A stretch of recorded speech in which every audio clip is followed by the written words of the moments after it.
Hello and welcome to Talk FCB and welcome back here to the channel, guys. And of course, we're not done yet talking about this game, because that's what happens, when you win a game of this magnitude and in the way that we did, you just can't stop talking about it. And today we are going to be going through yet more El Clásico analysis. And I'm going to be showing you some things that you might have missed, some stats, some particular emphasis on a lot of players out there maybe who didn't get the immediate recognition, but it really was a phenomenal display right throughout that Barcelona team. And today we are going to be breaking that down, starting right here. I hope you enjoy it. Let's do this. And we are going to start first of all with the player influence, which I have spoken about in previous games. And I just want to take a particular look at this, because look at Alba, look at Busquets, look at Rakitic, look at that midfield once again. We saw it against Inter Milan. We are growing in terms of that midfield domination, and that's what we demand at Barcelona. And particularly without Lionel Messi, it's so good to see this system in place, because the players out there are very good players. And if you surround them in a competent system, they will perform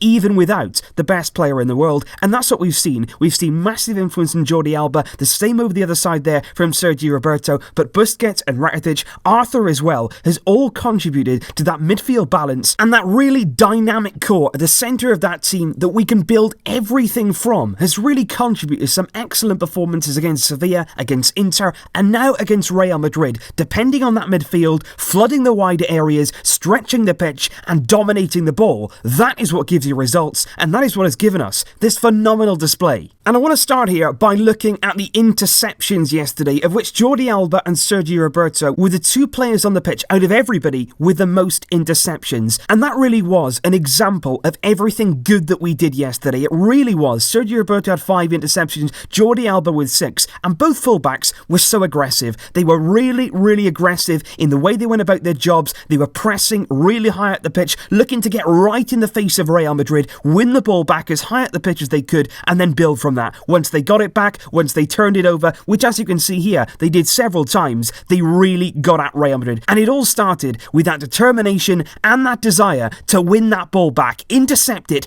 and get straight at them. And we're going to speak more about Sergi Roberto in just a moment's time, but if we just focus here for a minute on Jordi Alba, because for me, in that first half in particular, he was absolutely sensational. The way that he went at Real Madrid was just fearless. He was fearless in his play, his pressing, getting in behind. He had endless box-to-box runs that we always see that kind of determination from Jordi Alba, and he really was getting at Nacho, annihilating him, absolutely destroying him. They saw a weakness and they went for it. It was ruthless play from Jordi Alba in Barcelona, and as you can see here, he was really effective in that final third. He completed the most attacking third passes out of any player on that pitch, 17 successful passes in that attacking third. But not only that, he also completed the most take-ons out of any player as well, 3 out of 3, a 100% success rate. And right now, his form, not only in this moment, but right throughout the season, you've got to give him massive credit. You have got to say, this man is as good as it gets. He is on fire right now. But these stats here for me are really interesting to look at and really break down, because this highlights the importance, if you ever doubted it before, of being clinical in front of goal, taking your chances, and most importantly, taking your chances when you're on top in the game. Because we had our moments yesterday, and so did Real Madrid, but only one team out there were ruthless in front of goal. Only one team out there took their chances when they were ahead, and that was simply Barcelona. Every single time that we were on top, we made it count. And you look here, the attacking chances created, 11 for Barca, only 10 for Real Madrid. Very little difference between the two, but like I say, we finished them off. In terms of big chances as well, 3 for us, 2 for Real. Very little between us, but we were the ones who were clinical when it really mattered, and that's when it comes down to your centre forward. Luis Suárez shone brightly, Karim Benzema didn't, and in the end, we are the ones who are celebrating. And of course, when you're looking for the man who created the bulk of those chances, look no further than Sergi Roberto, who for me was responsible yesterday for so much good going forward in that final third. He really was impressive, and he was responsible for 4 out of the 11 chances that created yesterday, and he really was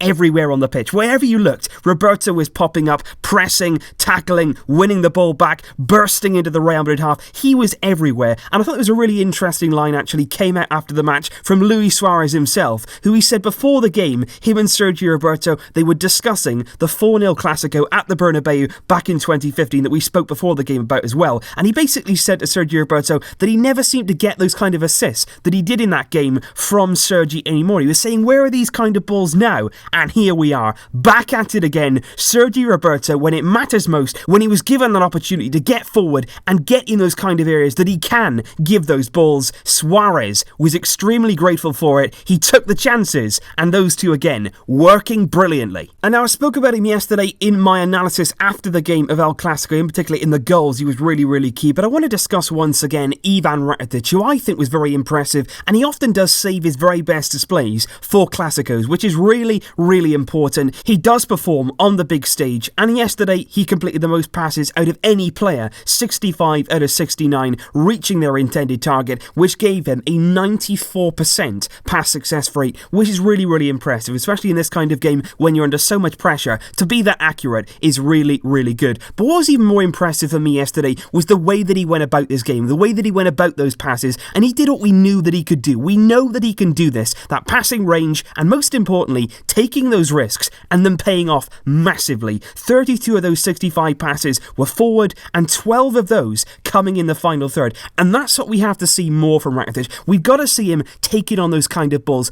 cutting defences apart, getting players in behind, because he can do that. He's got it in his locker, and we have to see it more, because the quality is there for everyone to see. And look, you know, I could look at every player and give you something positive about everybody yesterday, really, but you have to talk about Sergio Busquets. So I'm not even going to use any stats to discuss what he did yesterday, because if you watched the game and you saw that performance from him, I don't need to show you anything. I don't need to show you anything. I don't need to illustrate anything. You know that when he plays like he did yesterday, nobody in the world can get near him. Nobody can stop him. Isco tried yesterday. He tried to press him. He tried to really close him down, and he failed. Simple as that. You try to press Busquets when he's in this kind of form, this kind of mood. He tried it once. He tried it twice. It does not happen. Busquets was always one step ahead of the game, and in a game of that magnitude, having somebody at the base of that midfield with such calmness, such composure, at the very base of your team, where you can really then stem everything from, it floods your midfield with confidence, it floods your entire team with confidence, and we built from that massive, massive core that is Sergio Busquets. But finally, it is time to discuss King Arthur, who yesterday perhaps was overshadowed by the likes of Suárez, Roberto, Jordi, Alba, Busquets, even Rakitic. But I have to draw attention here to the unbelievable influence this man has had on our entire team. And I'm not just talking about this game, I'm talking about a run of games which looked incredibly difficult on paper, but this man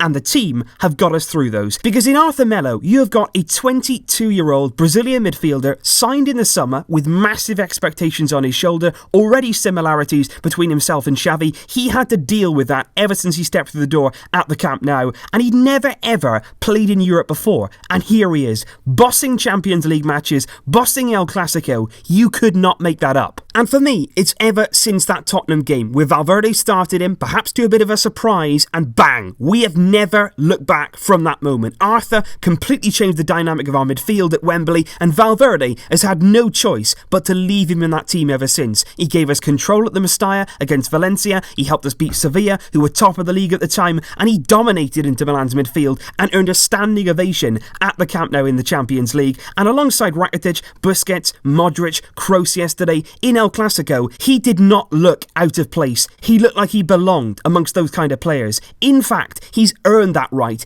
In his performances recently, he has earned that right to stand shoulder to shoulder with some of the best names in world football in that midfield. And if he continues at this level and perhaps grows even further, maybe, just maybe, he could stand even taller. And just before we do end, guys, I want to discuss Gerard Piqué, and in particular, a moment in that second half where he really did demonstrate his leadership, his maturity, and just generally being a good guy in football. And the reason for that is, in the second half, there was a moment where the Camp Nou crowd really turned against Sergio Ramos. Obviously, when he comes to town with Real Madrid, he's public enemy number one, and to be honest, he's earned that. Some of the things that he says, some of the things that he does, they're not good in the slightest. But there was a moment where the crowd started chanting offensive things, really, against Sergio Ramos, and Gerard Piqué, in the penalty area, put his hand up, waved his finger as if to say, no, Please stop that. Don't do that. It's not good. He tried to stop the crowd from chanting against Ramos, and just looking at Piqué there, you've got to say, credit to him. That is what you want from a leader. That is something I think you would have seen maybe Carlos Puyol do when he was wearing the armband. And that's what I mean about Piqué. He's had some bad performances,